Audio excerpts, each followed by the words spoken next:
ladies and gentlemen on YouTube. It's the Natural Born Thriller, and welcome everyone to All Elite Wrestling Review, the show from March 7th, 2021, in Jacksonville, Florida. Today's place, AEW presents Revolution 2021. And your commenters were, from the buy-in, were Excalibur and Tony Schiavone. And then on the main card of the pay-per-view itself was good old Jim Ross, Excalibur, and Tony Schiavone, with two guests on commentaries for later on, which we'll get to that when we get to it.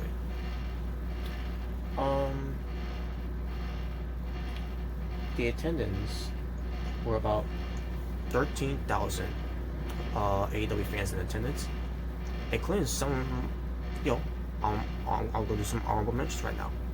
Diamond Dallas Page, well, which is no brainer because he's always been a part of AEW since the beginning.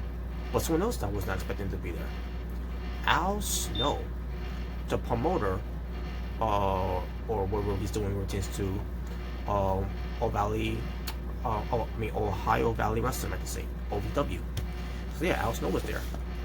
Let me first say, I heard something about Al Snow had some issues with Abaddon, and this is before he was there. There was some issues that he had with Abaddon. Don't know when it happened, don't know how it started. That's something I need to look up though. That's something to really read into to see what was that, what's the fuss is all about for that one. But either way, but yeah, but another portion of All Elite Wrestling. This is the AEW's first pay-per-view of 2021, starting off with Revolution, and how they started and how they ended. We're gonna get to all that right here on my channel, Natural Born Thriller. But before we do, just want to say, speaking of my channel and my name, if this is the first time you're experiencing yours truly right here on YouTube, please, if you haven't done so already, hit that subscribe button and that notification bell for more future content, especially your favorites and mine. Check out the Trash series. And make sure you all hit the like button and hit the dislike button, whichever you want to do. If you want to show support, hit the like button. If you want to show some, show some motivations for me, hit the dislike button. That way all the dislike of all you know that you give me the motivation to continue on to do what I gotta do. But either way, thank you all for spending your time with yours truly, as I'm going to try to give you the absolute best content with an orange can see thumbs up that I could possibly give you. And while you're at it, feel free to look into my description box to look at my informations on Facebook, Twitter, Instagram, Tumblr, whichever you want to look in there, it's all in there. So now that all that out of the way, let's get into what happened the opening show of the match. I mean, not the opening show of the match. Yes, it's the opening show of the match, but not the opening card that I was going to talk about. The one I'm talking about is that should have been more specified of it, is the buy-in. So the buy-in was going to feature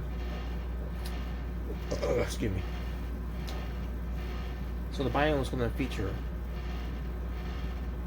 Dr. Britt Baker DMD, and her tag team partner was going to be Reba, or Rebel, whichever you want to say. To me it's Rebel, but some people it's Reba, to go up against Riho and Thunder Rosa. The problem is, Dr. Britt Baker DMD comes out, announces that Rebel is injured. So Rebel comes out with crutches, and I'm like, yeah, she's not hurt. And I say to myself, okay, so who's going to be her replacement? And her replacement was not disappointing. Her replacement was actually amusing and excitement in the air rotates to who ends up being the replacement, which it was a good fit there, a good replacement there, even though Rebel was not really hurt, or Reba, which I'm saying, she's kayfabe injured because of the whole thing with Nia Rose, which we'll get to that when we get to that later on the pay-per-view show itself. With that routine, that whole thing with Rebecca said during the buy-in about Nia Rose. And you'll understand when once you get to there. But who ends up being the your Britt Baker's partner of her choosing that she searched around the globe. That was her words, not mine. So we heard a theme music, a familiar theme music that goes with the song, and I couldn't believe it. The fans couldn't believe it either. It was the cutest in the world, Maki Ito. I'm like, yes, they got her in AEW. Now I don't know if she's there full time there. I don't know if she's all elite. Nothing has been announced about her being all elite, but the fact that she showed up there was an A+. Now she ends up showing up later on. We'll get to that too when we get to it. But if I was coming to the show and I missed the buy-in, and then and start coming to the review and seeing Maki Ito show up there out of nowhere, I would be like, well, wait a minute, what is this? Why is Maki Ito there and all that? Like I would have been going nuts with that. I would have been pissed, in a way, because wait a minute, that's how you debut Maki Ito, coming out of nowhere and blah blah blah and everything. Like what she's got to do with this? That's if I didn't see the buy-in. So luckily I did see the buy-in, because I was thinking to myself, am I gonna miss the buy-in once I get home? Because I went out for a little bit, and to get food, obviously. I was going to enjoy the pay-per-view while I'm eating, and I think to myself, I hope I didn't miss the buy-in. And then sure enough, the buy-in match was there. I'm like, okay, good. At least I didn't miss the match, so that's good. Now, in my predictions, I said that Riho and Thunder Rosa was gonna win. After the change of this one, I thought to myself, I had a change of heart. I wanted Britt Baker and Maki Ito to win. So the match happens. Good match. Good entertaining match too, because Maki Ito was in there. The finish of the match, Reba got involved, using the crutch to bang it right in the head of Thunder Rosa. I think Maki Ito may have distracted the referee. I can't remember if that was the case or not, or Britt Baker did. I don't know. I can't remember. But either way, the referee was distracted. That caused Reba to hit Thunder Rosa with the crutch in the head, and then Britt Baker goes for the cover and gets the win for her team. So, but maybe make sure if that was Maki, if it was Maki Ito or Reba. I mean Britt Baker. Okay, yeah, it was Britt Baker. Okay, now it's all come back to me now. But yeah, Britt Baker got the win. Obviously, of course.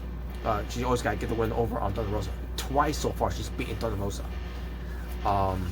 It's gonna lead to something. I don't know what's gonna lead to. Eventually, we change to Thunder Rosa and Britt Baker, but eventually, that feud ain't over yet. I don't know when it's gonna be over yet. Maybe in the end, Thunder Rosa will win. But I don't know. We'll see. But because I changed the heart there, changed on my predictions there.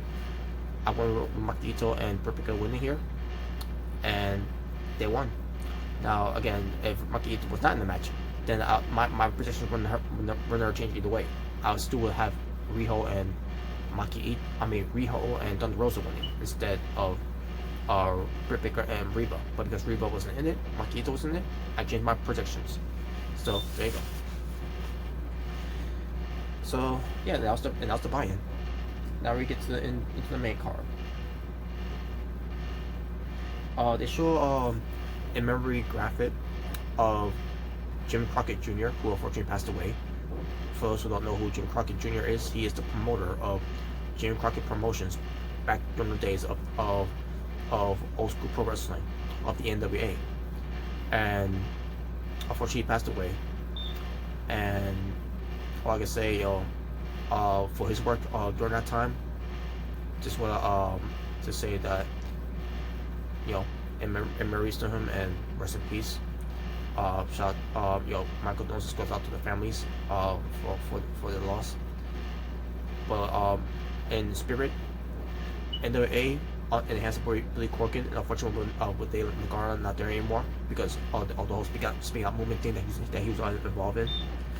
But with Billy Corgan, bringing back the NWA, by the way, it's come back this month. It's like been the same, obviously, because it's real audience there. But it is coming back. I think it's called back in the attack, something like that. Either way, it's coming back. I'm glad it's coming back. We get to see Thunder Rosa back there, wrestle there again. Nick Aldis and a couple others that whoever is left that's there is still there. And unfortunately, when it comes to Josias, who is the question mark, he's no longer there anymore because he unfortunately passed away too. Rest in peace to him too, and rest in peace, again to Jim Crockett. Also, but back to Josias, in memories to him and Michael Dos lost his family, especially to his son. But yeah, NWA is still going on. And Jim Crockett along with his dad, are looking down and still proud of the promotion that's still hanging by a thread, and it's not going anywhere anytime soon.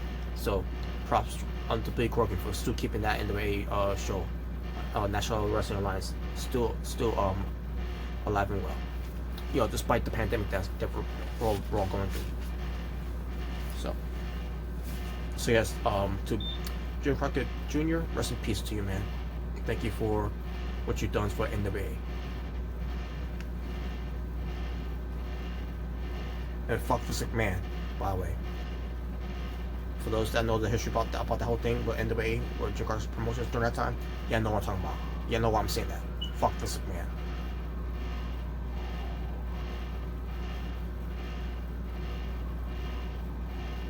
Anyways.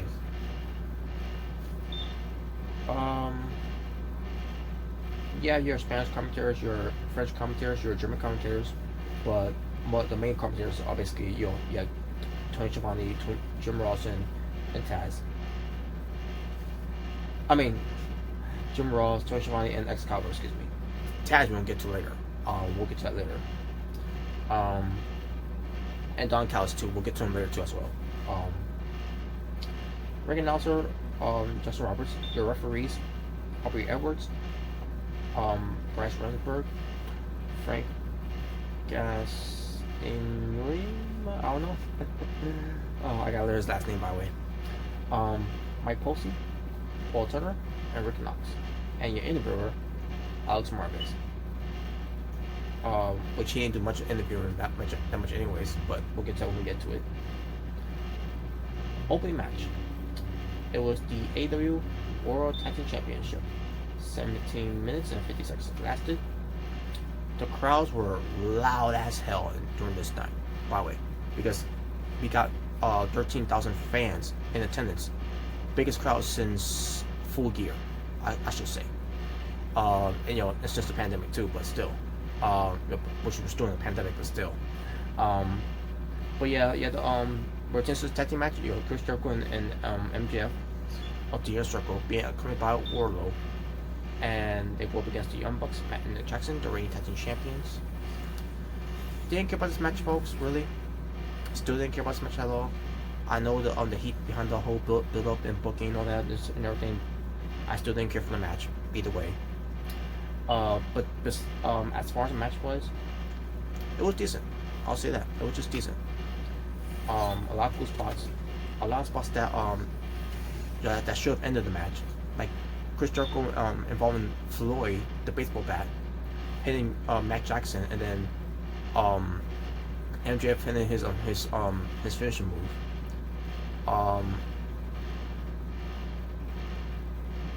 I'm assuming that's supposed to be his finishing move. Just to getting your opponent from the ropes and then jump in and then bring Paul Jordan back into the ring. I don't know. That should be. I think that's his finishing move. Because his submission move is called the armbar, the Fujiwara armbar, which he calls Salty of the Earth, or something like that. I'm trying to remember. That's the name of it. But yeah. When that happened, with Jericho hitting him with the baseball bat, and then MJF doing that power drive move that looks sick on the ropes, by the way. Matt Jackson kicks out.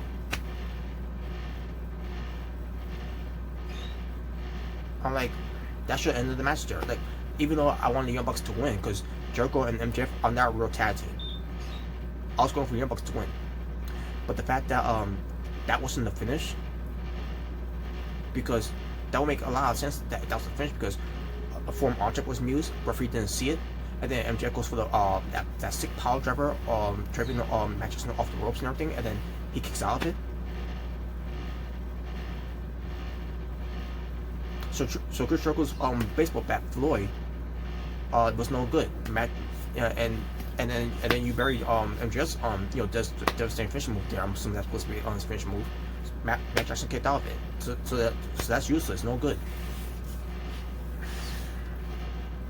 In the end, it was Wardlow got involved a couple of times, but he ends up getting taken out by way. And yeah, no Sammy Guevara coming out by way. Not even Papa Buck, where it seems to to try to screw over Jericho and MJF. Sammy Guevara, it would have made a lot of sense. If he would try to screw over MJF, it seems to what MJF has been doing. Or at least Papa Buck, could come, for a distraction or whatever. Not trying to say he should do something, like fight him or anything, whatever. Nothing. It was just a plain wrestling match, with a couple of cheating, and in the end, Young Bucks overcame and won. They won with the with the Nelson driver onto Chris Jericho. But hey, the Young Bucks won, so at least I got what I wanted there. A match that I didn't care for, I thought was decent, but should have been the opener of the match. Of the show, I should say. No. If anything, they should have shaved for a little bit later on. But I digress. Next match. The Casino Tag Team Battle Royale for a future AEW World Championship match in the future. That's at 26 minutes and 54 seconds. And there was no to be announced tag team partner debuting, because I'm assuming the partners that was to be announced was announced on Dynamite, where it tends to Phoenix and Pac, based on how they came into the show. Came into the Brawl, to say, before the show ended on that Dynamite show. And I'm thinking to myself, okay, so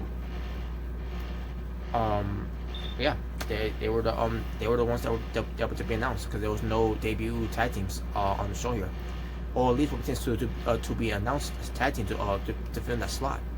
Where the fuck was FTR?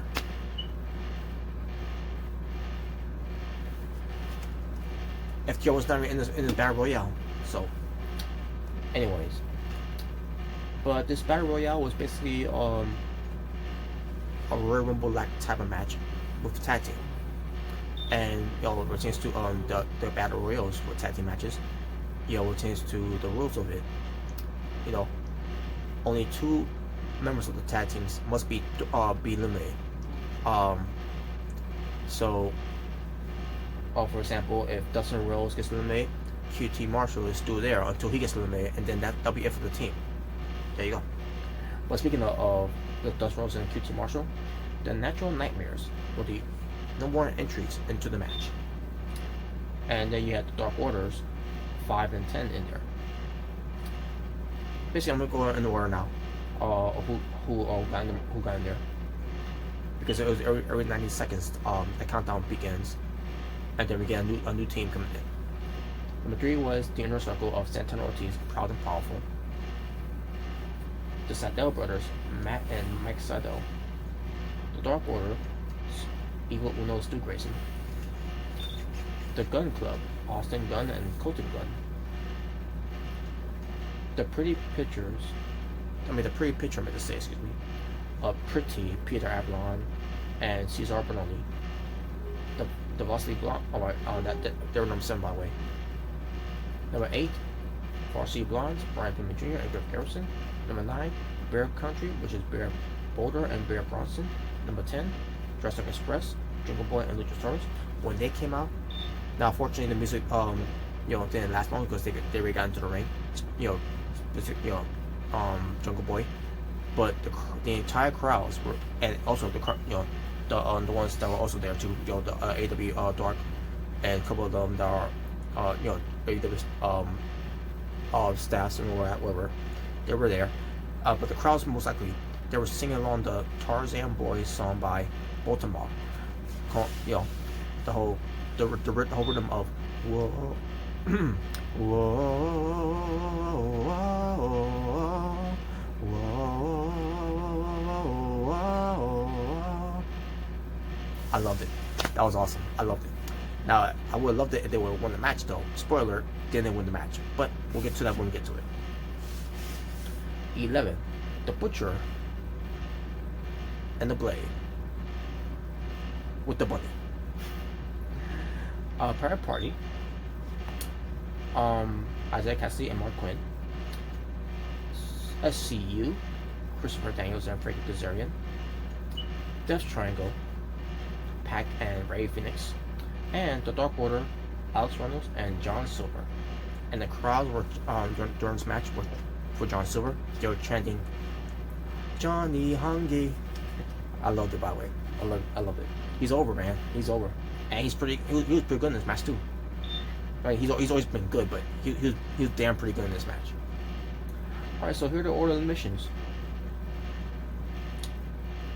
Number 1, eliminated first was number 5, I meant to say, excuse me. He was eliminated by Santana Ortiz. So basically, his 5 was the first one eliminated from the Battle Royale. The second one eliminated was Mike Sydal by Santana Ortiz. And then Mike Sydal got eliminated by Santana Ortiz, which makes him number 3. So that's it for the Sydal brothers. They're done. Because, you know, both of them got eliminated. Number 4 was, thank God, pretty Peter Avalon got eliminated by the Gun Club. Number 5, Austin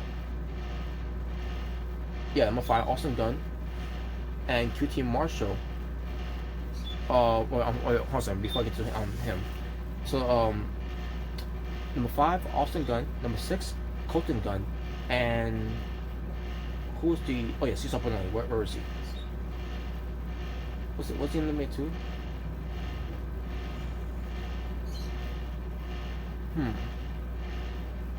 Oh, someone else. Okay, let me see. Who's number 7? Who's number 7? The eliminated too. Oh, I can't remember now. So the Gun Club was trying to eliminate Cesar Bononi, and QT Marshall, tried to eliminate all 3 of them, but Cesar Bononi held on. The Gun Club, however, got eliminated. And you know the Gun Club, the Gun Club, excuse me, are part of the Nightmare family. Which I gotta bring this up too, by the way. I forgot to mention this too. Back on Dynamite, when Shaquille O'Neal was knocked off the apron by Cody Rhodes during that mixed tag match that opened up the show for Dynamite. Shaquille O'Neal, is a little pissed that Cody Rhodes knocked him off the apron for no reason, and all of a sudden Austin Gunn, for no reason at all, grabs a steel chair and whacks Shaquille O'Neal with it. Like, what the what that made no sense there. So Shaquille O'Neal waited. He obviously he knows who left first, because it's, Shaquille O'Neal is huge and everything. So he attacks Austin Gunn, he attacks Colton Gunn. QT Marshall trying to calm him down. He gets attacked too, because QT Marshall was out there too while during that time.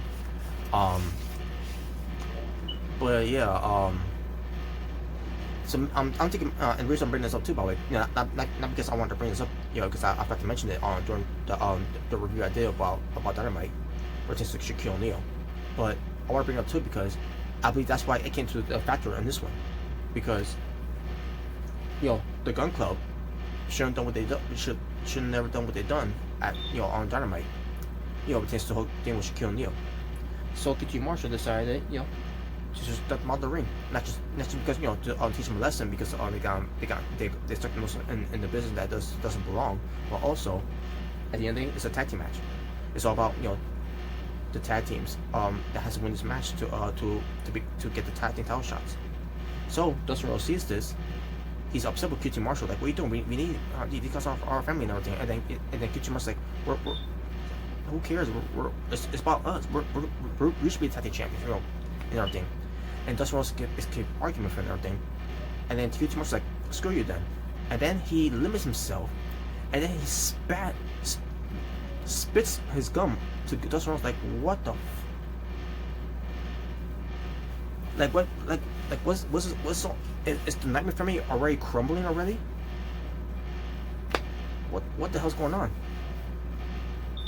So Dustin Rhodes, he still did the match.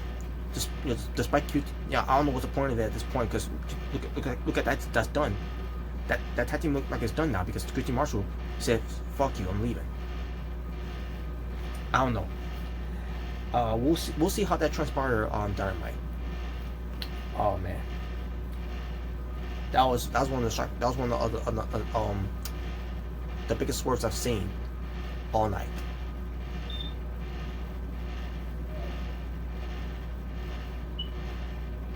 But anyways, back to Order of Missions. So after QT Marshall eliminated himself, which he was number 7 eliminated. Stu Grayson was number 8. He got eliminated by 2 members of Bear Country, obviously, Boulder and Bronson. Number 9, Jungle Boy eliminates Ortiz. So much for one having powerful just staying there, because they were my picks to win. Number 10, Cesar Bononi got eliminated by Luchasaurus. 11, Griff Garrison by Luchasaurus. Santana eliminated by Jungle Boy. And like, well, there goes my pick. So because of that, I like, let's go Jurassic Express. Let's go with those guys. You know. So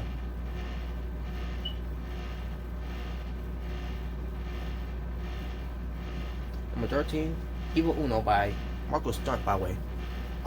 This was the only time I'm going to give Marco Stunt something. Not because of what he did to Evil Uno, but he was keeping Jungle Boy in there. Until eventually maybe the referees told him to leave Weber because he got caught Weber, or maybe he got beat up, I don't know. I must have missed that, because Jungle Boy wasn't, I mean Marco Stunt meant to say. He wasn't there anymore. Like, I don't understand why. Maybe because he got involved with Limit Evil Uno, and he shouldn't be doing that. Maybe that's why. I don't know. But the way that was done, it was botched. It was sloppy. How that happened. I blame Evil Uno. He didn't deliver very well, or a chance to being eliminated. He basically eliminated himself. Marcus Stunt didn't really do it. It was basically Evil Uno doing it to himself.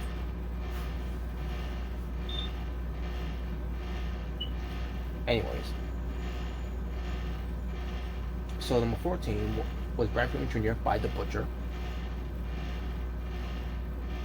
Number 15 was eliminated, Butcher was 10, eliminated by the Blade. Number 16 finally was Dustin Rhodes getting out there by The Butcher and the Blade and the Bunny. Yes, Ali the Bunny got involved. Even the dinosaur, Luchasaurus. Okay, so Luchasaurus, want to get rid of Dustin Rhodes too, apparently, because I guess he's a big threat. Number 17, and then Luchasaurus gets eliminated by Bear Country. Good call there, but at the same time, damn it, because I wanted them to win. But someone else ends up winning. We'll get to that when we get to it.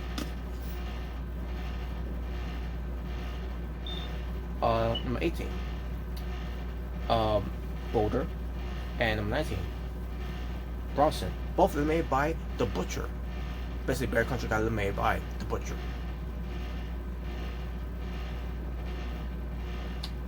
Number 20, The Blade gets eliminated by Death Triangle, Pac, and Ray Phoenix.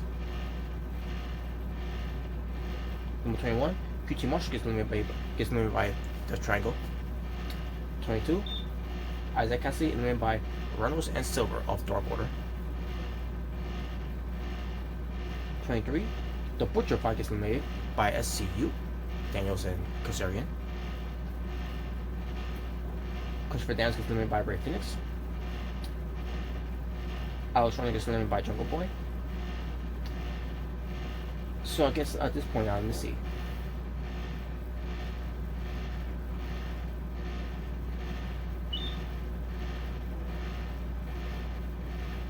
Okay, so here's what happened.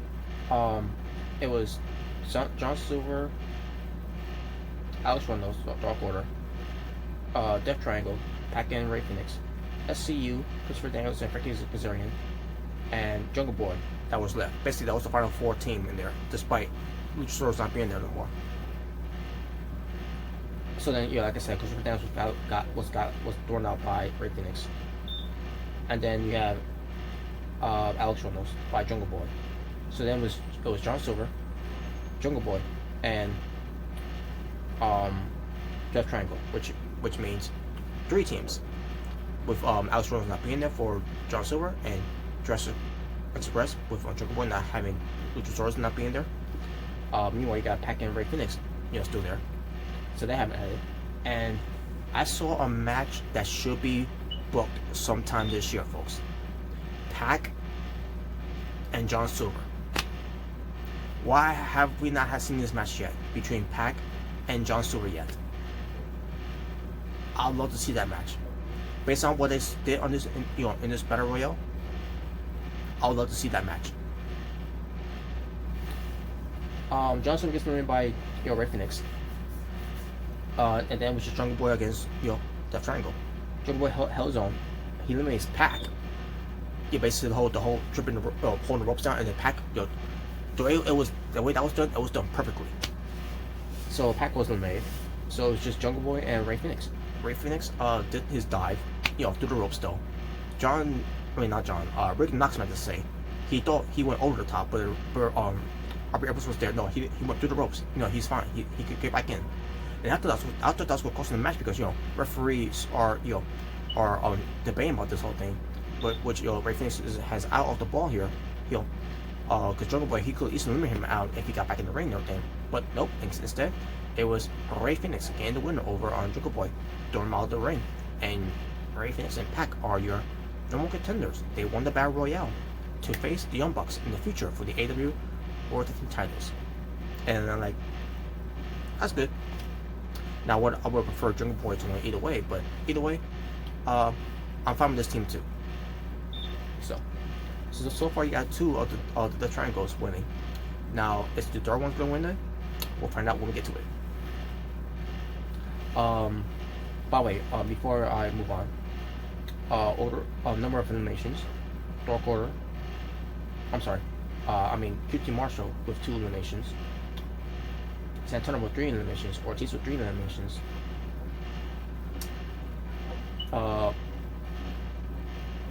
Boulder with 2 eliminations.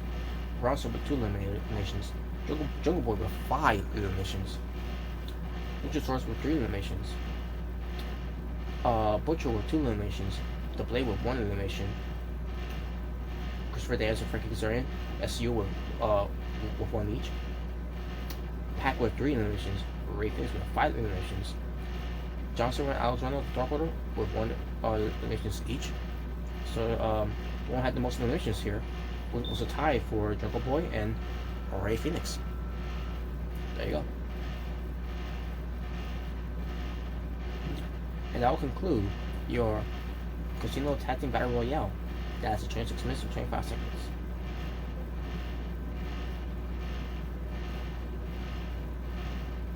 Now the next match for the AEW Women's World Championship. Is the AEW Women's Champion Hikaru Shida defending it against Ryo Mizunami, the winner of the 2021 AEW Women's World Championship Eliminator Tournament, and from the Japanese side. And the booking of this match was between the two.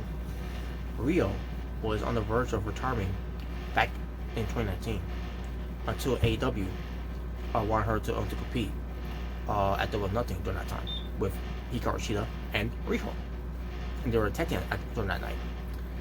And that was the first exposure of me seeing them, especially Hikaru Shida, because I remember on my reaction of seeing Hikaru Shida, like, oh my gosh, she's beautiful.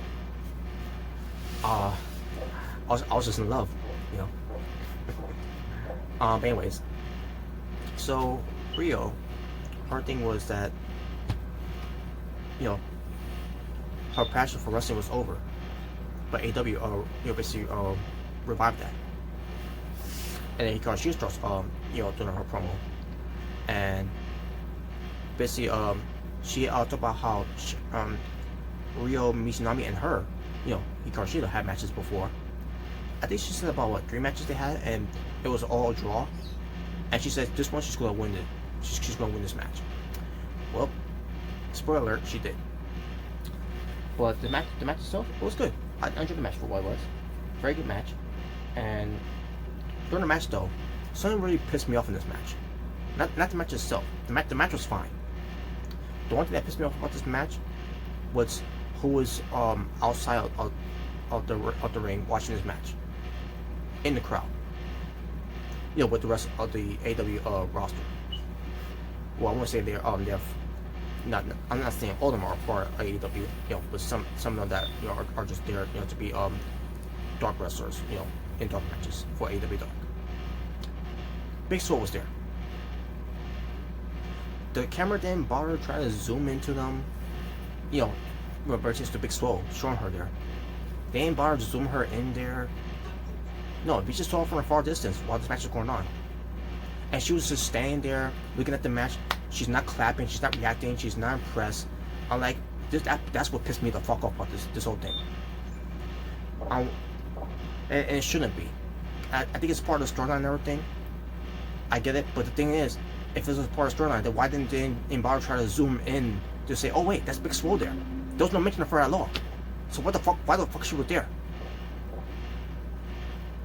And the thing about that, the whole thing is because on Dark before before we get to Revolution, Big Swole talking about how she's underutilized, or something about unappreciative, something like that, and then she was having part of the tournament, and she said that she should be next in line. And I was saying to myself, why should she be next in line? You haven't done anything.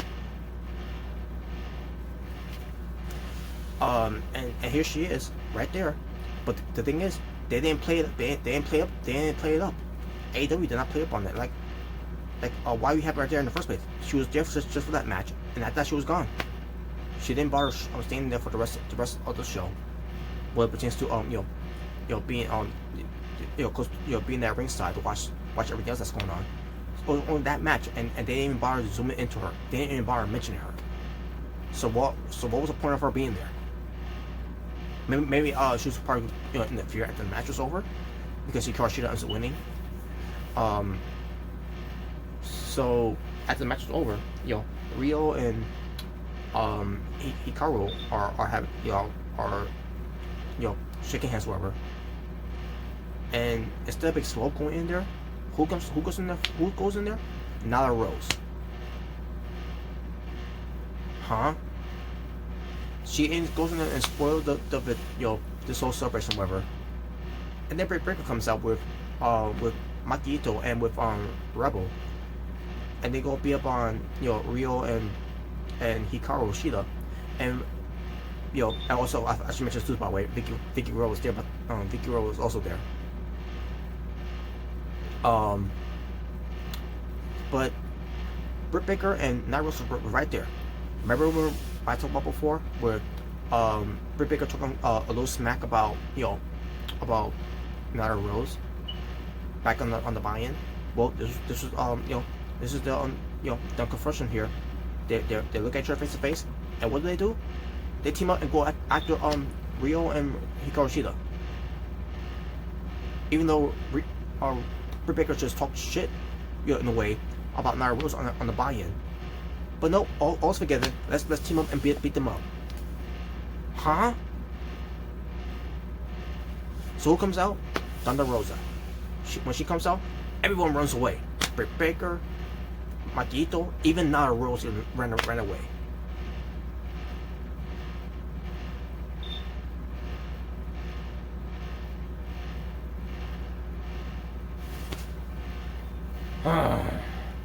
Moving on. Alex Marvez. He was going to interview best friends Orange Cassidy and Chuck Taylor.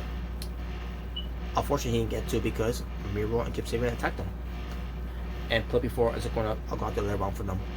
But basically, what Miro did here is insulting, Chuck Taylor, comes into the glass door, wherever it was, and then they took him out, to the stage and to the ring. And basically, Miro gives him a last chance to be his butler, whatever. And Chuck Taylor's chasing. Yeah, wait. And then tells the referee, ring the bell. The match begins. And didn't care about the match. Orange Cassidy ends up coming out there, but again, didn't care about the match. Miro keeps saving win. That's all you need to know. 7 minutes and 50 seconds it lasted. 7 minutes and 50 seconds it lasted. And I didn't care. Moving on.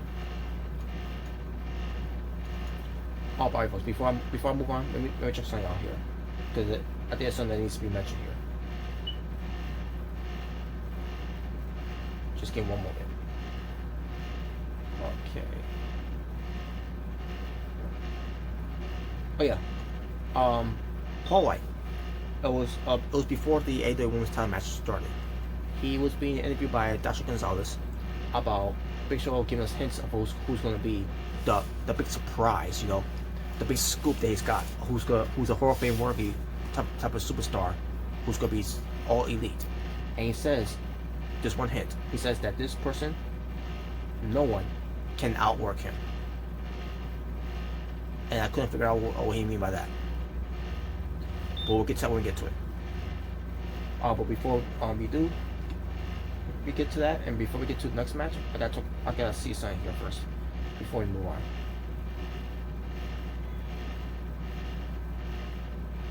Okay. I may have missed this probably, folks, because I went to the bathroom during this time after the match was over between Miro and Kip Sabian. So apparently, Alex Marvez was interviewing with Chris Jericho and MJF backstage. Jericho says that they are better than the Young Bucks, and they know it. But the Inner Circle has been through so much for the last few months. Jericho says that this Wednesday they will make some changes, and then MJF says he has been thinking the same thing, and there's definitely going to be some big changes, and that was it. I guess this means Jericho's going to be kicked out of Inner Circle. That's the only logic I could think of. So we'll see. That's basically a cliffhanger of what to come for Dynamite.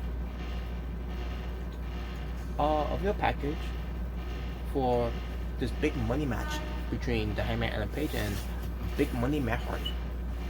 And yeah, that's basically this was next. So the winner will receive the loser's 2021 first quarter earnings, and it lasted 14 minutes and 4 seconds. It lasted, and the match itself, it was decent. There was some interferences from Private Party, and then when they overstay its welcome, Dark Order comes out and beats up on Private Party, and at one point, Matt Hardy knocked off Hangman and Page off the apron, but then Dark Order were right there to catch him and put him back on the apron, and right there that sets up for the buckshot lariat and gets the win. So yes, the Hangman and Page wins Matt Hardy's first quarter earnings of 2021, and let the broke Matt Hardy begin to once again rise back up. Whether is that gonna be the case? We'll see. It just depends how they're gonna move forward with the storyline. But the Hangman and Page drinking a beer that was given by Coco Cabana. Coco Cabana had a beer, but it's like no, you don't drink, you're straight edge. And like, okay, yeah, I know. But in the end, they all embrace. So I guess the Hangman's part of the Dark Order. So I don't know. It hasn't really been confirmed yet, but we'll see. But there you go.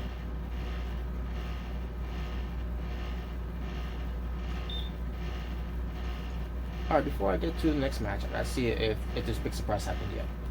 I'm trying to remember if it happened. It didn't happen yet. So here's the next match. It's the face of the Revolution ladder match for a future AEW TNT Championship title match against Darby Allin in the future. In 23 minutes and 15 seconds it lasted.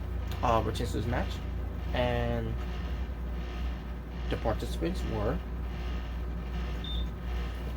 Max Caster, who's called himself Platinum Max Caster, one half of the Acclaim. I'm trying to remember if he. Oh yeah, actually he did. I'm trying to remember what he said. Retains to him rapping.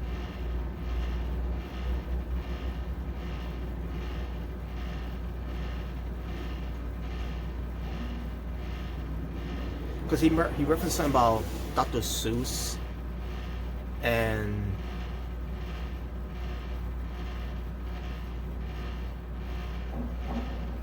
I can't remember at all, really, folks, all of it, but I remember several Dr.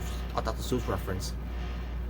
But it was so good, man. Like, yeah, Max Caster, man, he's trying to grow on me with this whole thing. He's pretty good, better than John Cena, I'll say that. But I digress. In fact, I don't digress. I know he's better than John Cena.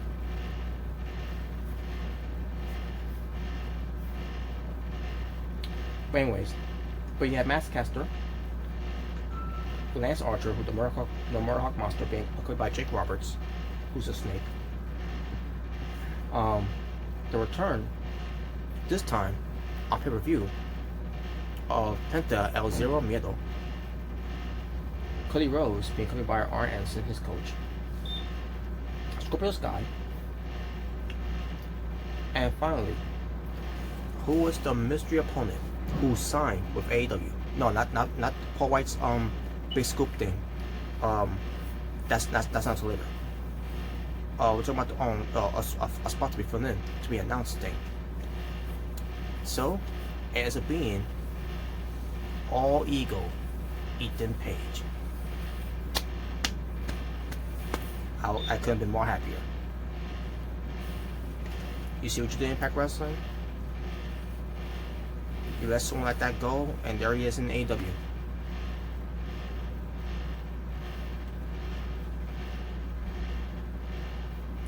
And I'll say this to the Ethan Page.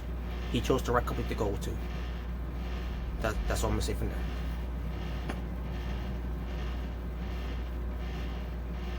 So the match lasted, I already mentioned that, about 20 minutes and 15 seconds, but just a reminder. But, there was a lot of cool spots in the match. It was not the best ladder match. Oh, by the way, I can't believe they did this. So,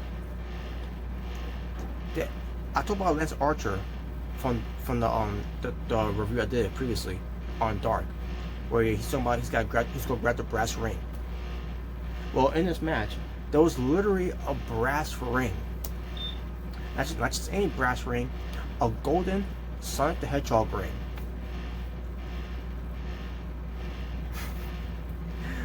Wow. So yeah, you really have to climb the ladder and grab that brass ring to win the match. You know, the whole reach for the brass ring thing that ends up being real in AEW. Oh my god. Well, we always wondering if the brass ring ever exists. Well, it does exist, but not in WWE. It exists in AEW. Anyways. But yeah, a lot of cool spots in the match. You know, the AT's part where Cody Rhodes is gonna be gone, but he has to come back either way. Lance Archer was being the beast in this match. Ethan Page was very impressive. Scorpio Sky, you know, the sky was the limit for him in this one. No point intended. You know, at the L0 middle, man, he was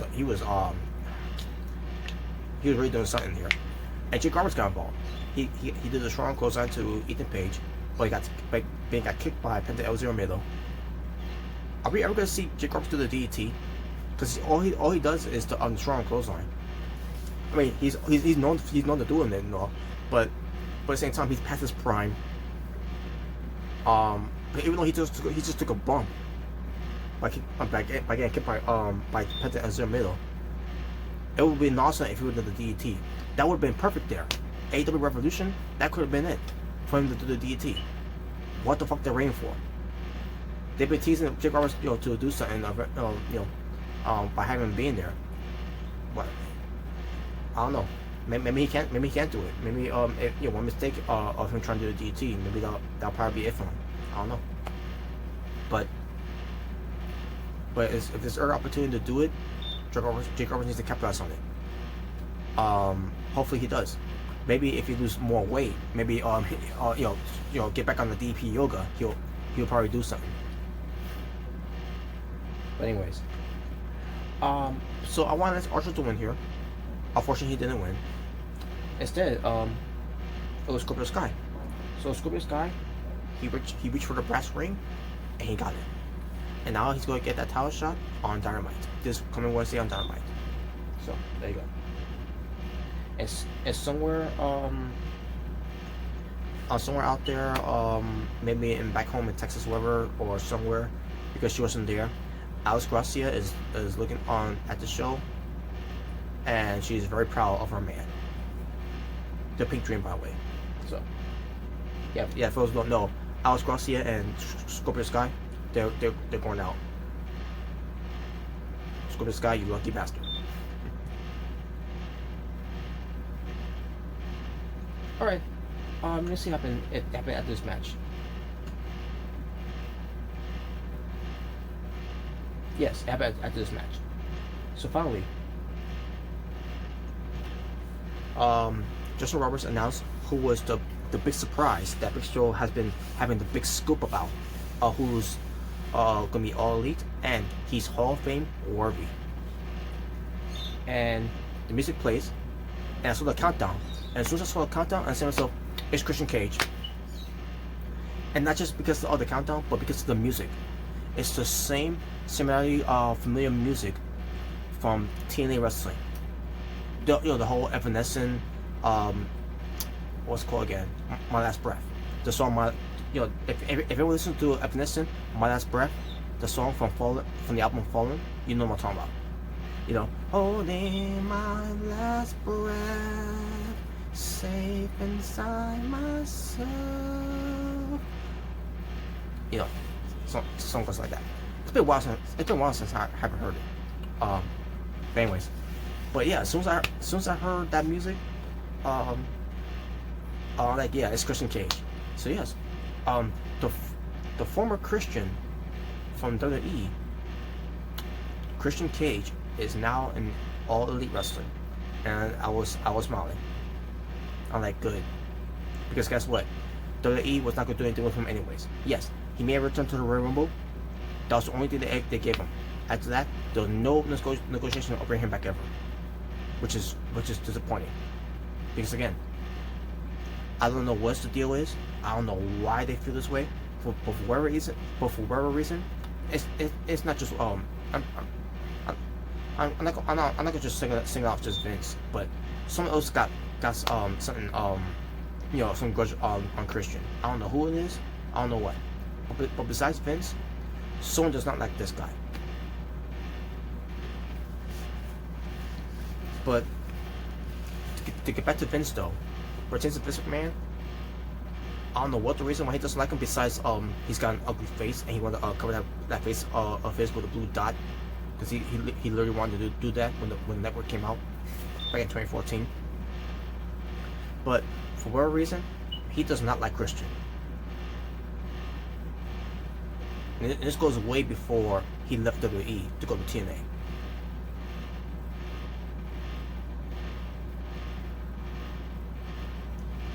I don't know. So, in a way, I'm happy he's in AEW, because at least he can do something that WWE will not let him do all these years. Let him wrestle.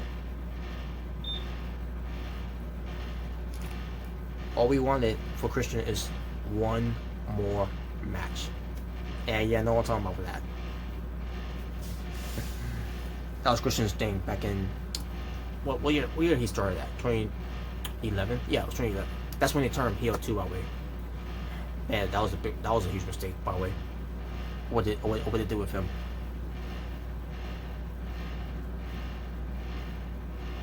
So yeah, I'm glad he's there. And by the way, he wrote his T-shirt that says, "Outwork everyone." So that was a hint there from Paul White from earlier. He said no one can outwork him, and that's basically what it was. And that T-shirt's out right now, available right now on shopaw.com. So there you go. All right, see, my main event is the street fight. Lasted 13 minutes and 40 seconds with Darby Allin and Sting versus Team Taz, Brian Cage and Ricky Starks. And later on, we had Hook and Powerhouse Hobbs turn up. But also on commentary, we had Taz. And this match was not in the ring. I mean, it was in the ring, but not at at Daily's place. They were at some dislocated, some unlocated, well, how they said it again? Let me see. Can't remember how they said it. Undislocation. Okay, there you go. So yeah, they were at an undislocation, some warehouse wherever they were at. I'm pretty sure it's the same warehouse that Sting and Darby Allin were at when they were doing the whole build up for the street fight thing. So Brian Cage and Ricky Starks. First we saw Ricky Starks. He's walking to Brian Cage's car, and that's a sick car, by the way, they had. And they drive into the warehouse. We saw armies of hoodlums. Oh, by the way, I think I said hooligans back when they talked about how Taz said to Sting and Darby Allin that they're hooligans. I think it was hoodlums. Since not think of it now. So if I did say hooligans back then when I did that review, scratch that. I stand corrected. I apologize for that. I meant to say hoodlums, because I thought it was hooligans, but I was wrong. So I apologize for that. But yeah, armies of hoodlums wearing Sting masks. And when I saw that, I said to myself, they're not hoodlums. It's the Sting army. The Professor Mike Tenay at one point said that on WCW Nitro when the Sting army went after the NWO while they were beating up on Dallas and Piper. That was a great moment too, by the way, folks. But yeah, it's the Sting army.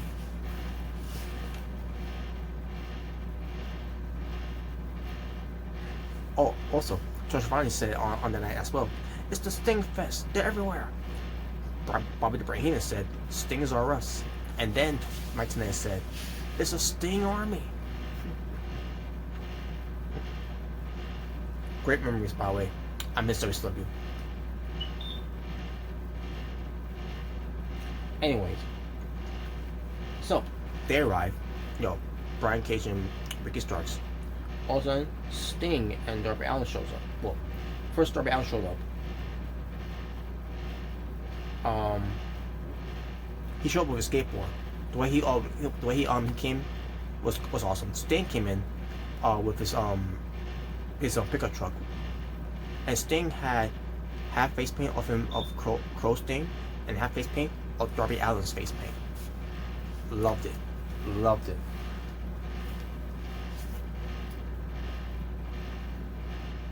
So the match begins, and Sting throws Allin into Cage. Then starts jumping on Starks. Darby Allin with the skateboards off the ropes, then does a dive on off the wall, I should say, to Brian Cage, like Spider-Man like. That's basically how it was. Darby Allin jumping on walls, the way it was done, like Spider-Man. It was awesome. But Brian Cage caught him though and gives him a suplex. Cage attacks Sting, gives him a big boot. Cage throws around the hoodlums, because he's a big bully. Sting beats on him. Oh yeah, Ricky Starks beats on Sting. Excuse me. Cage grabs Darby as he's diving in the midair and throws him into a ring post. Cage slams Darby in the fence, chokes him with his shirt. Sting clothesline Starks into the ring and gives him a Stinger splash. Gives him a Sting snake eyes on the turnbuckle though. Cage tries to pop Darby through the window, but Darby blocks it, chops him. But Cage catches Darby and throws him into the cell doors.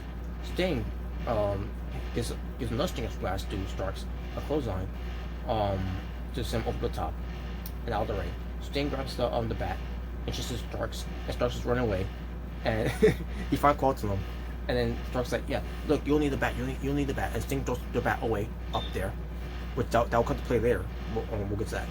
And Sting speeds up on Starks, and then Cage is dragging Darby Allin on some stairs while he's holding him. in the suplex position, walking up the stairs. Like, holy shit, this guy is a freak. Brian Cage. And yes, Darby Allin is a small guy and he's skinnier, but still, man, it takes strength and balance for Brian Cage to keep Darby Allin like that and walk the stairs or flat stairs with him. Impressive.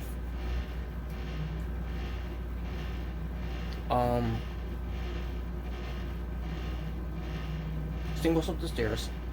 No, sorry. Not yet. Yeah, okay. So then Sting goes to attack Brian Cage from behind. Slams him into the ladder. Darby hits a drop kick to Cage, sending him into the ladder. Sting and Darby goes for double team on Cage until Starks shows up. So the odds were even. Starks slams Darby into the wall and hits Sting with a pipe. And they had a big barrel and tosses the Sting. Oh man, that was awesome. I love that part. Starks rakes Sting in the eye. Then Cage goes to hit him with a trash can. Trash can lid, excuse me. But Sting moves away and Brackets hits Starks instead. That was funny. I couldn't help that at that part when I saw that. But Darby jumps on Cage back. Cage shoves him off onto Sting. Oh, sorry. I meant to say was when Darby Allin was on him, Cage shoved Sting away, and then blew Darby off him. Then lifts Darby up, and Sting shoots fire extinguisher, blinding Brian Cage. Darby hits Cage with a some kind of glass bottle, whatever it was. And the thing is, Brian Cage didn't even bleed. Like, wait a minute, you hit him with a glass bottle on the head and he doesn't bleed? Okay. But they both slam Cage to a table. Starks hits Sting with a 2x4. Darby starts punching, and Darby and Ricky start punching each other. And they start, and then Starks knees him in the gut. Then runs him at, runs at him, excuse me, but Darby moves out of the way as Starks slams into the post. Darby climbs the post and dives off the post with a coffin drop. Nasty coffin drop that he did. And goes to a cover. But some orange mask man runs up. And obviously, it was Powerhouse Hobbs, because when you see how he looked, you knew that was Powerhouse Hobbs, with the size and everything. And then Hook shows up, and he starts up on Darby Allin, and then Brian Cage grabs Sting, slams him into the wall, and then into the post. Cage Hobbs swings out Darby Allin into a damn pan of glass. And then Hook, Cage, and Hobbs went to go after Sting. They went to grab on Sting. Cage hit Sting with a shovel. He really got a shovel, by the way. And then Darby Allin, because they left him there, by the way. Because Sting, with Cage, Hobbs, and Hook, they went downstairs. Ricky starts struggling out later on. But meanwhile, Darby Allin's still up there, and in the same position Sting was at with Ricky Starks earlier, when he threw the bat up there. Darby Allin had the bat and tossed to the Sting because Sting was outnumbered with weapons and everything and all that. Sting gets the bat and starts boom, boom, boom on all these guys. Sting breaks up the bat over Brian Cage's back. Basically, Sting's back broke. And I think he gets a shovel and hits Brian Cage with a shovel. Sting rolls Cage onto a sort of like a bridge that was hanging on over two sides, and the Darby Allin jumps off out the window onto Cage through the level, the lower level. That was nasty. Sting and Ricky Starks, I meant to say, are not back in the ring. Starks slams Sting into the bare turnbuckle, which was exposed, and he goes for a spear on Sting. Sting kicks out. Sting goes for a Scorpion Deathlock, but strikes gives him a low blow. Goes for a power bomb, but Sting counters into a sunset flip power bomb. Then Sting blocks an elbow and hits the Scorpion Death Drop for the three count to win. So your winners of this street fight is Darby Allin and Sting.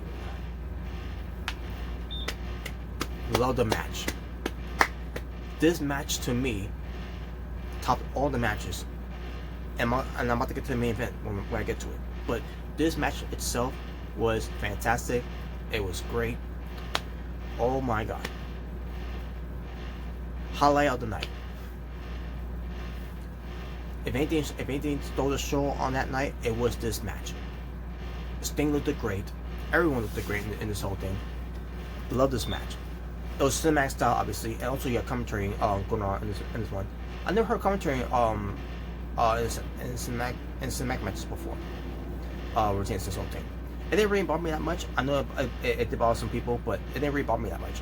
If anything, I thought it fit in because, pertains to commentary in a cinematic match, when you hear nothing going on, beyond, other than these guys are grunting or you know what I mean. But I like that they had commentary here. So I don't know if they continue on doing this. In fact, I can't remember if they did this before, commentary during the match with Matt Hardy and Sammy Guevara. Remember way back in Full Gear? I believe it was Full Gear. So yeah, I don't remember if they did commentary during that time either, but either way, it doesn't bother me. Commentary or no commentary, it doesn't bother me either way. So, what it should have done, they should have teased here. They should have teased Sting losing here by buckle bombing him. Not really, or him with the half sledgehammer, the half broken sledgehammer. To basically throw shades at WWE for that bullshit loss that Sting had at WrestleMania, his first WWE match. So thank God AEW did the right thing here. They're not WWE. They did the right thing here for Sting. He got his first win, his first pay-per-view win, and it was all elite. There you go.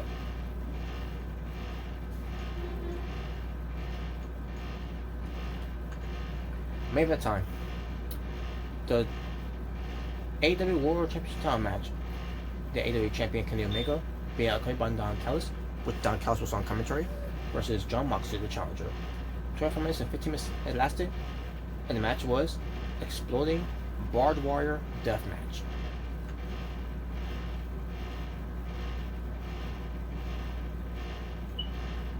So this is a no time limit match, but if these guys are still wrestling over 30 minutes, it will still continue. But the reason I say that is because during 30 minutes it begins, the ring will explode, because that's what the exploding barbed wire death match is supposed to be. And hear that word from me, folks. That's what it was supposed to be. We'll get to that. At one point, Jon Moxley was sent to the barbed wire, but the way it was done too, as soon as he got to there, it looked like it sparked already before he even got to it. In Japan, when it comes to these type of matches that happen in Japan, as soon as you hit the barbed wire, that means it explodes. It doesn't mean it explodes when you're getting ready to go to it. It looked like someone almost set it off, because that's supposed to be the booking. That's supposed to be what they're supposed to do. That's supposed to be that's supposed to be the cue in a way. That's not how it works in Japan. But it didn't bother me that much. It should bother me because it's just insulting to Anoki. I mean Onita. Excuse me, Onita. I meant to say Onita. The one who originated the exploding barbed wire death match in Japan. But Yeah, and then King Mega one point went to the barbed wire. Basically, it was three sides barbed wires, while the other side of the ring, which is the regular ring ropes. And yeah, two barbed wire boards from each side. Yeah, barbed wire boards flat on the outside for three sides. And it's explosion too. By the way, that's the landmine that they were talking about. Brian Remsburg, Bryce Remsburg, meant to say. He was all in his outfit, the whole fireproof thing, whatever, that he was wearing. It's not like how the Japanese referees wear it, but it was basically what the way it looked like he was trying to audition in Breaking Bad. Even though Breaking Bad is over for years now, but that's basically what he looked like. He was looking like Walter from Breaking Bad. Walter White. Heisenberg. Anyways, but can't make it one point. I went to the barbed wire too, twice. Moxley went to the barbed wire again.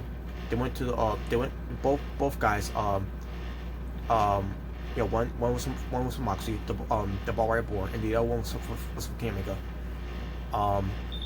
Then Moxley gives him the turn down shift off the apron, through the landmine on the outside to King Mega, exploded. Back in the ring, Omega hits the One Wing Angel, and Moxley gets pinned. But Moxley kicks the ring rope for the explosion for the ring ropes to explode, because barbed wire or ring rope to explode. So basically, Mega his finishing move was protected because of that. Because no one kicks out of the Angel's wing, Okada. The One Wing Angel, let's say. Yeah, that's I meant to say was no one kicks out of the One Wing Angel. That's what I meant to say. So,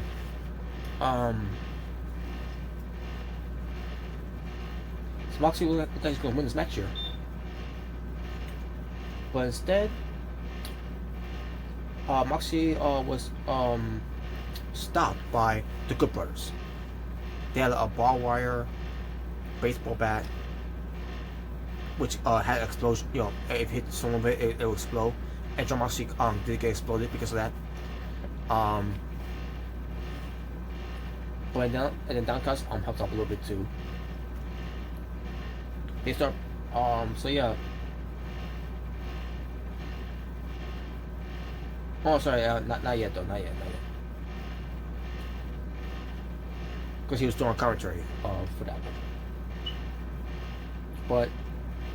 But then so after the beatdown, so basically when the Good Brothers came out, because I was liking the match for what I was liking the match at first when it started, and then once we got to the finish where the Good Brothers get involved, I'm like, why they have to be out there?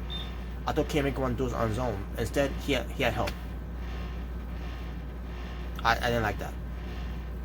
So, of course, Moxley loses because of that. I wasn't expecting him to win either way.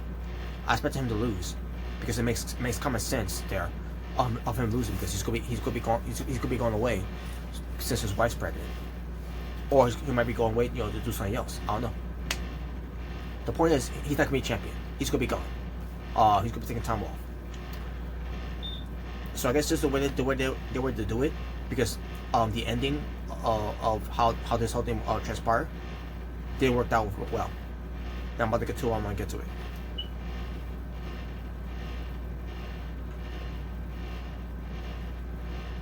So Omega got the win with the One Wing Angel onto Moxley on the steel chair. And by the way, there was some weapons in there too, like a candlestick, a steel chair with barbed wire on it, and some other weapons too as well. I can't remember what it was, but either way.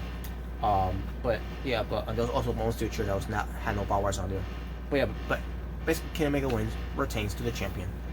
After the match, they beat up on Moxley, handcuff him, Dunkhouse help out a little bit. And the countdown is still going on. Dunkhouse goes on commentary and everything, and all of a sudden they start realizing that Dunkhouse on commentary, they start realizing that the countdown's happening, and they finally show the clock, by the way, and Dunkhouse said, we gotta go, we gotta leave. So they leave Moxley there, all of a sudden Eddie Kingston comes out, and he's being stopped by the Butcher and the Blade and the Bunny because they forget him. Don't go in there. No, I gotta go help him, man. And I said to myself, wait, is this gonna be a face turn for Eddie Kingston? He's gonna try to help Moxley here. Like, wait a minute, is he really what's gonna happen here? The ring's gonna explode. Quote unquote explode. Yeah, it was supposed to explode. So Eddie Kingston's trying to snap Moxley off it and everything, right? And then this makes it even worse. The commentators, especially to Excalibur. Oh my god, he was so annoying. Take cover! So the countdown begins. It's Frank reaches to 0. Eddie Kingston, he realizes he can't get Moxley out there. So what he's doing, he covers him to protect him. So the countdown is over now. Dreamus is up, and then Gallon Count's like, take cover, and like, oh my, and then all of a sudden, sparks flies. A couple of smokes went off. Another couple of smokes went off, and then the explosion happened.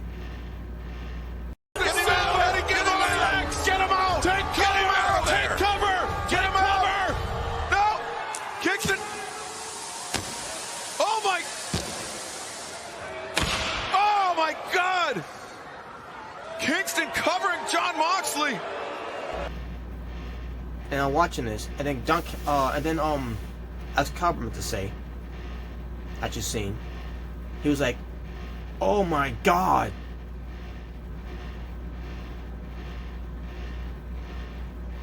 And I'm watching this, and I'm saying to myself, "That's it." And then Eddie Kingston, besides Excalibur, the whole take cover, and then and then the explosion happened. Oh my god! And then Eddie Kingston, as he's covering Jon Moxley,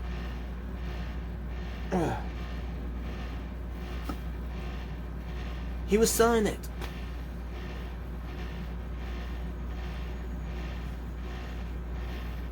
Did he have a heart attack?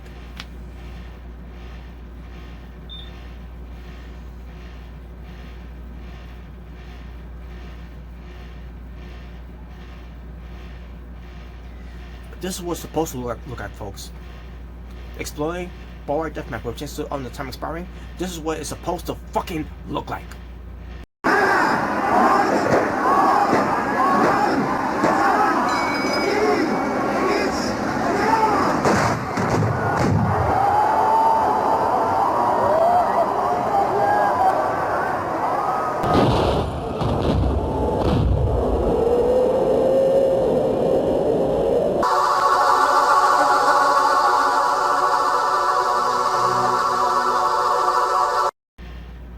Are you fucking kidding me? All the hype they've been building up, all the advertising of this barbed wire, exploding barbed wire death match.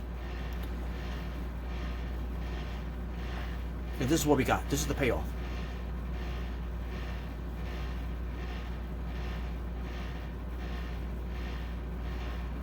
You have no idea how pissed off I was.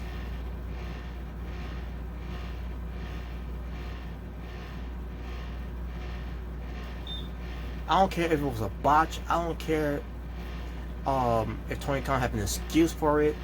I don't care. I just don't give a fuck. They promised us an explosion. That was not an explosion.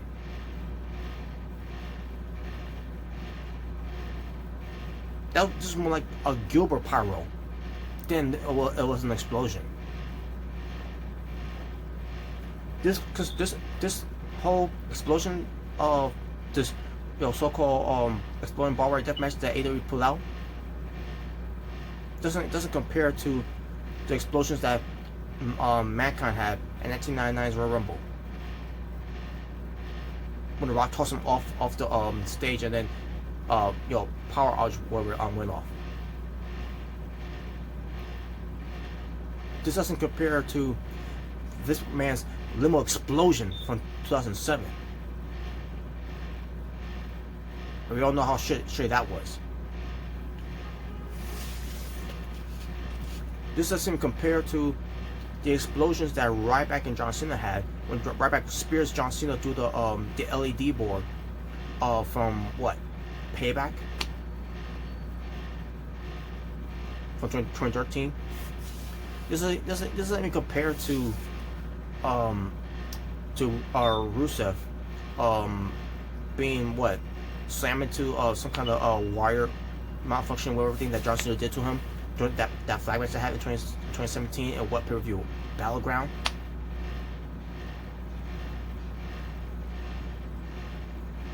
What else can I put in there? What turns to explosions? This was compared to the explosions that Kane was trying to explode Undertaker from Rumble 1998 in the casket, and when Undertaker returned on that Raw night on the same year to build up their WrestleMania match for WrestleMania 14. When Kane did the whole thing, boom, and then the fire was going off, the fire was going up, and Undertaker says, "I will walk through the fires of hell to face you, Kane." I can think of some other things. I can even come up with the Joker, Heath Ledger's Joker from The Dark Knight. That whole thing with the Joker blowing up the hospital was a bigger explosion than that piece of crap that AEW just put out.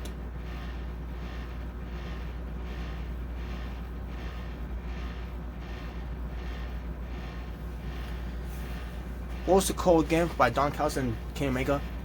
John Moxley's Extermination Chamber. Oh yeah, that what Extermination Chamber that was. But credit to John Moxley, because this is what he said after the show. Kenny Omega may be a tough son of a bitch, but he can't make an exploding ring worth of shit.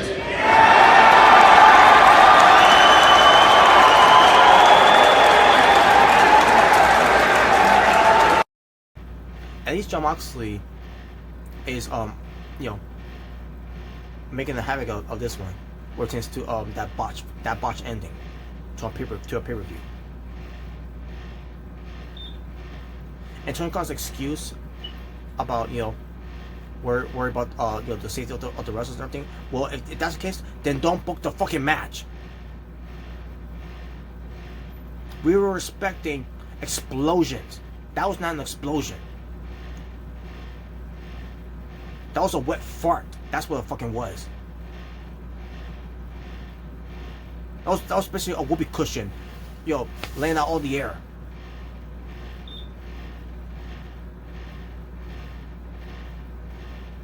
Hell, I'll even say this. I'll even say the weekend of his performance from American Music Awards had better pyros than AEW's pyro of that explosion barbed wire death match.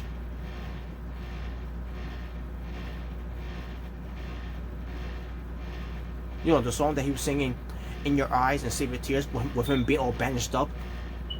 With Kenny G being there, playing his saxophone. I mean his clarinet.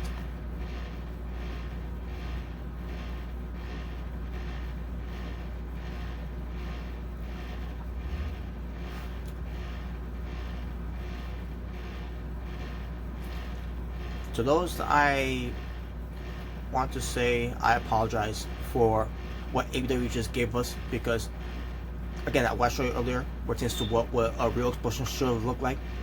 I apologize for all of you, because I got your hopes up thinking that AEW was going to do something like that. Instead, they didn't do it. And this is supposed to be the heel. It's supposed to be a face turn for Eddie Kingston. Holy shit! What a way to botch that face turn for Eddie Kingston.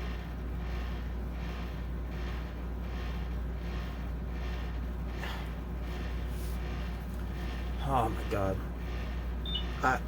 As a fan of Japanese wrestling, this was insulting my intelligence.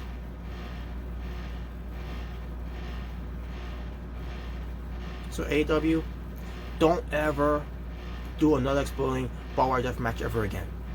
Because if that's Tony Khan, if that's your attitude, you're worried about the safety of the wrestlers, then don't do the match ever again.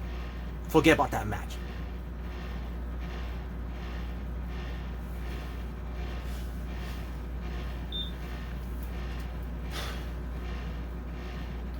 One of the most worst endings to a pay-per-view I've ever seen.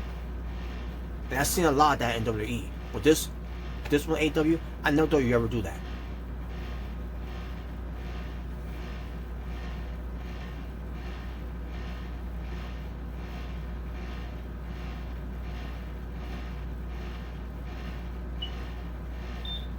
And I'll conclude this results, folks.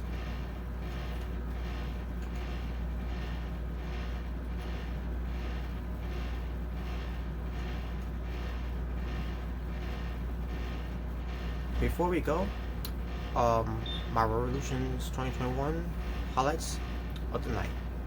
Swerve in the night, QT Marshall turning on Dustin Rhodes because of everything that happened on that Battle Royal. Shock of the night. Now, usually I'm gonna add in the buy-in, aka pre-show of it, but pertains to this, I'm gonna have this one be Shock of the night, and that is Maki Ito being announced as Britt Baker's tag team partner. Moment of the night, Jungle Boy's theme song, Tarzan Boy sing-alongs with the crowds. What is the crowd singing along?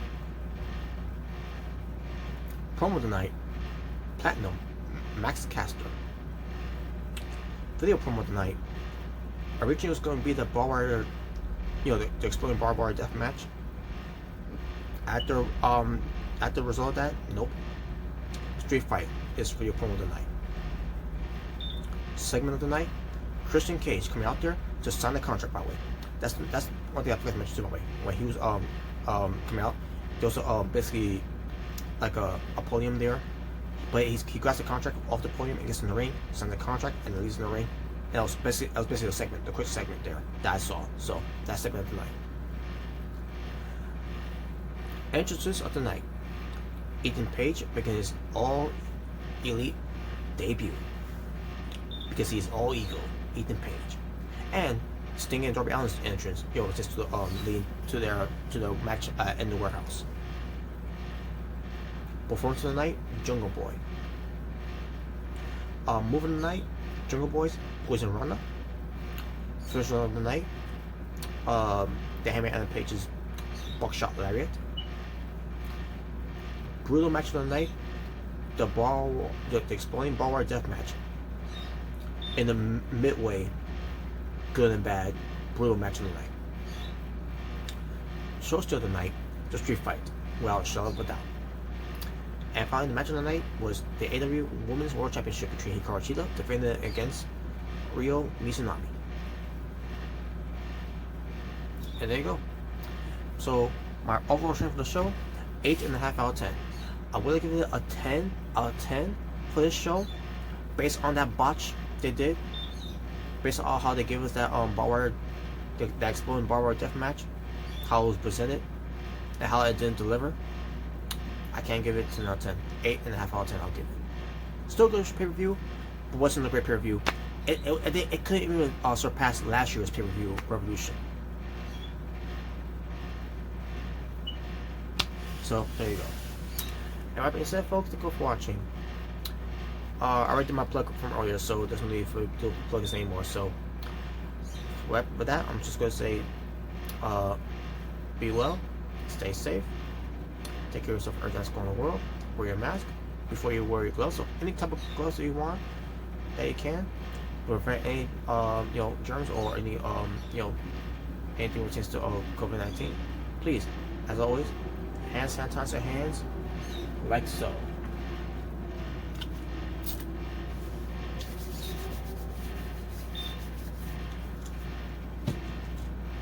So yeah, always be respectful and better to anyone of your surroundings. So love one another, God bless one another, live in peace and harmony for us all. And I'm out here. Ta-ta for now for It's Natural Born, Gorilla, saying peace on the streets. Take care.